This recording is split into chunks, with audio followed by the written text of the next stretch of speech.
Je s'accompagne d'ailleurs de tout.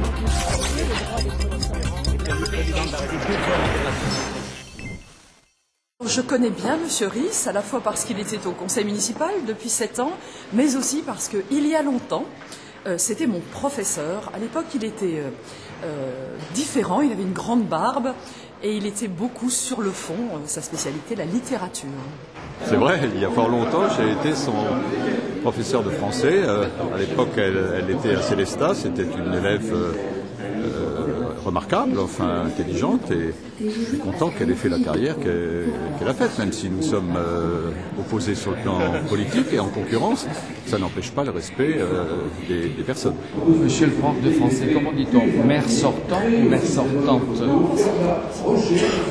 Le maire actuel. Et là, ce qui est intéressant, c'est qu'ils se sont parlé, mais parce qu'il y a des fondements dans leur histoire personnelle et dans l'histoire de Strasbourg, il y en a un qui a été le prof de l'autre, vous l'avez noté.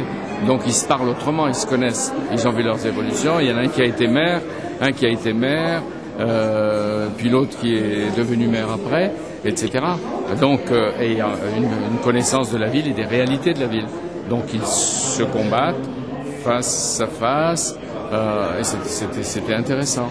Il est important qu'il y ait un débat de qualité. Pour ma part, vraiment, je m'attache au fond parce que c'est pour cela que je me suis engagée dans la politique. Moi, je pense que le débat, il peut être vif.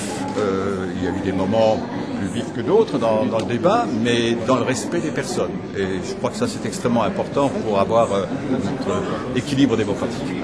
Vous lui mettez une bonne note? Je ne vais pas la noter aujourd'hui. C'est assez pour toi. C'est-à-dire, il y a des endroits. On est allé à Marseille. À Marseille aussi un peu avec leur accent, ils se connaissent, etc. Ils ont tous été formés par Defer, donc ils se connaissent un peu. Mais les entourages les séparent. Mais à Lyon, ils ne voulaient pas se voir, ils ne voulaient pas serrer la main. À Rennes, même chose, il y a des endroits, on a l'impression que c'est la guerre civile. Ici, c'est pas le cas. Ici, le maire est sympa. Et puis on voit bien que ici, c'est pas sanglant. Donc c'est courtois, mais on s'envoie des vacheries à la figure. Voilà. Et puis chacun a son projet intéressant. Et c'est vrai qu'on voit quand il y a des continuités, il y en a un qui a eu des grandes idées, l'autre l'a prolongé quand il a gagné.